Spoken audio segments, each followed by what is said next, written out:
के हाथ अमेरिका की कमान और कमान संभालते ही और पूरे एक्शन मोड में डोनाल्ड ट्रंप नजर आए। जब उनका पहला स्पीच हुआ शपथ के बाद तो क्या कहते हुए नजर आए ये भी समझ लीजिए। उन्होंने कहा कि अमेरिका को ना जीता जा सकता है ना ही डराया जा सकता है। उन्होंने कहा कि अमेरिका पहले से कहीं अधिक महान है और मजबूत भी होगा।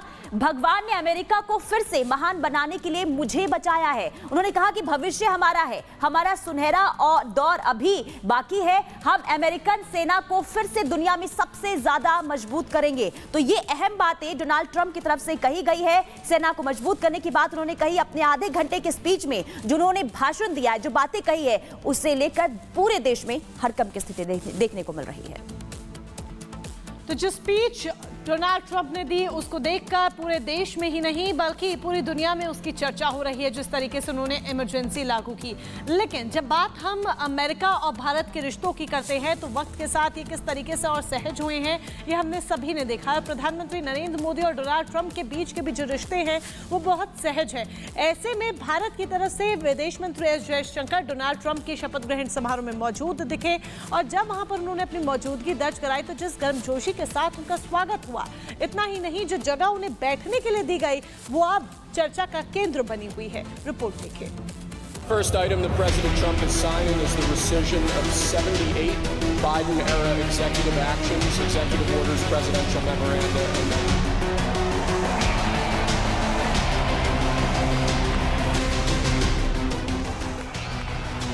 डोनाल्ड ट्रंप ने अमेरिका का 47वां राष्ट्रपति बनकर इतिहास रच दिया।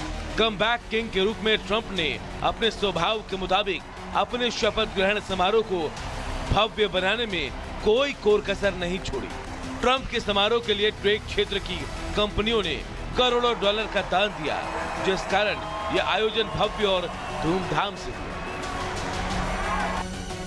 ट्रंप के शपथ ग्रहण समारोह में कई विदेशी मेहमान शामिल हुए, जो कि अमेरिकी इतिहास में पहली बार था।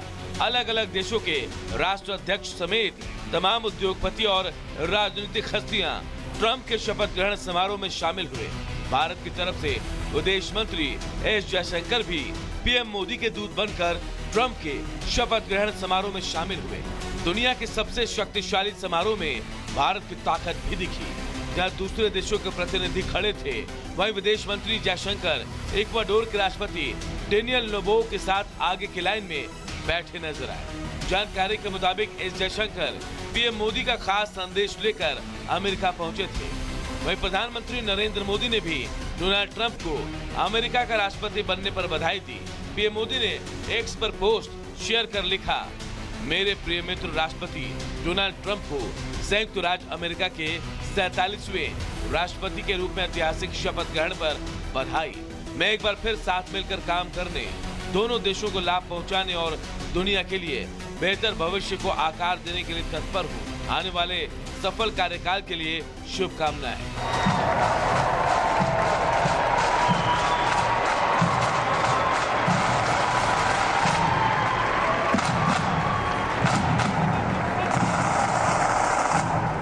भारत अमेरिका संबंधों पर दुनिया की नजर टिकी हुई है। यूं तो ट्रंप को भारत का दोस्त माना जाता है। यह ख्याल अमेरिका और भारत दोनों देशों के लोगों का है, मगर चुनाव के दौरान ट्रंप के टैक्स वाली बातों से थोड़ी टेंशन है। अगर ट्रंप भारत से रिश्तों को लेकर सजग रहे तो शायद वो ऐसा नहीं करेंगे। एस जयशंकर और पीएम मोदी से ट्रंप के रिश्ते बेहद अच्छे हैं। इसलिए माना जा रहा है कि ट्रंप शासन के दौरान सबसे ज्यादा अमेरिका के करीब भारत ही रहेगा। Bureau report, Republic Bharat.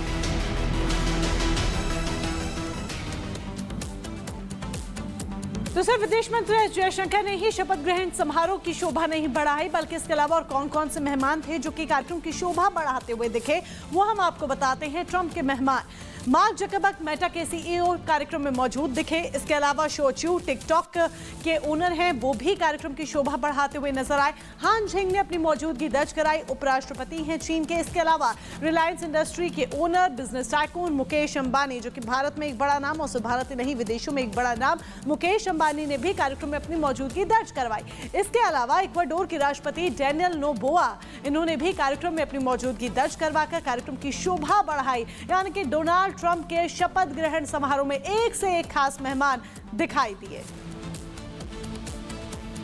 और चले इस बीच बड़ी खबर सामने आ रही है। सैफ अली खान हमले मामले से जुड़ी इस वक्त की बड़ी खबर ये बता दें कि सैफ अली खान के घर मुंबई पुलिस पहुंची है। तो इस वक्त की बड़ी खबर आपको ये बता रहे हैं, सैफ अली खान के घर पहुंची मुंबई पुलिस। आरोपी को साथ लेकर पुलिस पहुंची थी और पुलिस ने सीन रिक्रिएट किया है। सीन रिक्रिएशन के बाद पुलिस वहां से निकल गई है।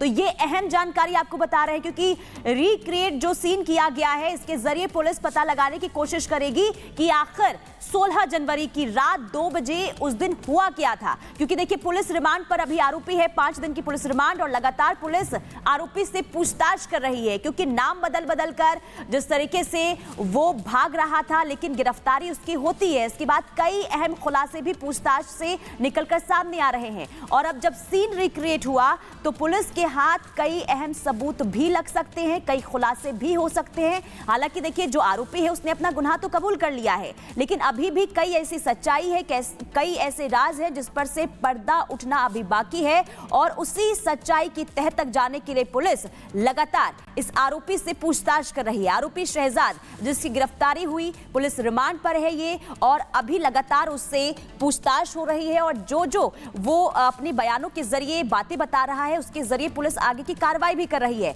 लेकिन ये तस्वीर आपको दिखा रहे हैं, सैफ अली खान के घर मुंबई पुलिस पहुंची थी, सीन रिक्रिएट किया गया, आरोपी को लेकर पहुंची थी और जानने की कोशिश की गई कि घर के अंदर वो कैसे घुसा। और जब घर के अंदर घुसता है तो उस दिन आखिर क्या होता है, क्या कुछ उसने उस दिन 16 जनवरी की रात 2 बजे जब घर में घुसा तो क्या कुछ उस दौरान देखने को मिला। इन तमाम पहलुओं पर पुलिस की जांच आगे बढ़ती हुई इस वक्त नजर आ रही है, क्योंकि अभी कई ऐसे खुलासे हैं जिस पर से मोनिका पर्दा उठना बाकी है। क्योंकि हर किसी को यह लग रहा है कि आखिर इतनी सख्ती होने के बाद, सिक्योरिटी इतनी ज्यादा होने के बाद ये आरोपी घर के अंदर कैसे घुसा।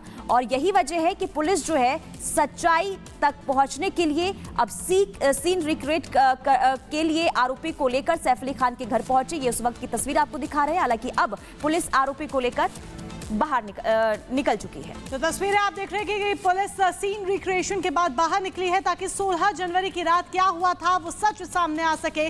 सागर हमारे सहयोगी मुंबई से हमारे साथ जुड़ चुके हैं, सीधे सागर का यहाँ पर रुख करेंगे। सागर, सीन रिक्रिएशन किया गया, यानी कि क्या वो दिन दूर नहीं, वो वक्त दूर नहीं जब पुलिस के हाथ वो सारे सुराग होंगे, वो सारी सच्चाई होगी कि आखिर 16 जनवरी की रात हुआ क्या था।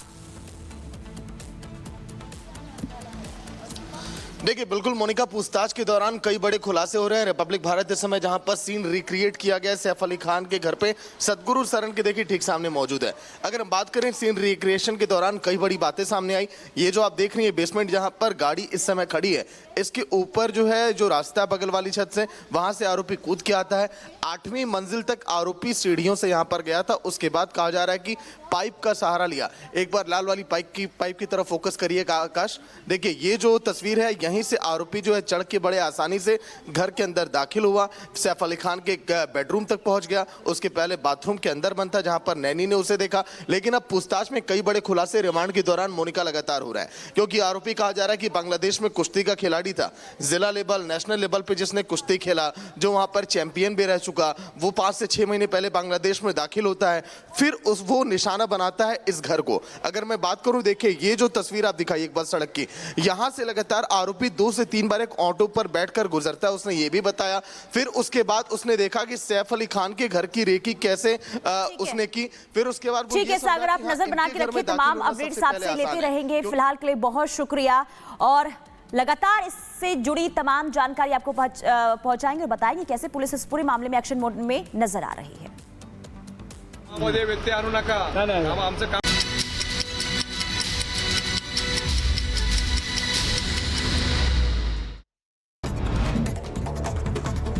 उत्तर प्रदेश के शामली में मुस्तफा कागा गैंग और एसटीएफ के बीच मुठभेड़ हो गई। 1 लाख का इनामी बदमाश समेत 4 ढेर, मुठभेड़ में एक दारोगा घायल। उत्तर प्रदेश के कानपुर में पेशी पर आया बदमाश हुआ फरार। महज कुछ घंटे बाद ही चेकिंग के दौरान पुलिस ने किया एनकाउंटर, बदमाश के पैर में लगी गोली। उत्तर प्रदेश के अमरोहा मंडी में लगी भीषण आग, आग की लपटों से मचा हाहाकार, लाखों रुपए का नुकसान हुआ। शॉर्ट सर्किट से आग लगने की आशंका, फायर ब्रिगेड की गाड़ियों ने आग पर काबू पाया। उत्तर प्रदेश सरकार में शिक्षा मंत्री गुलाब देवी की सुरक्षा में बड़ी चूक, गुलाब देवी की कार पर युवक ने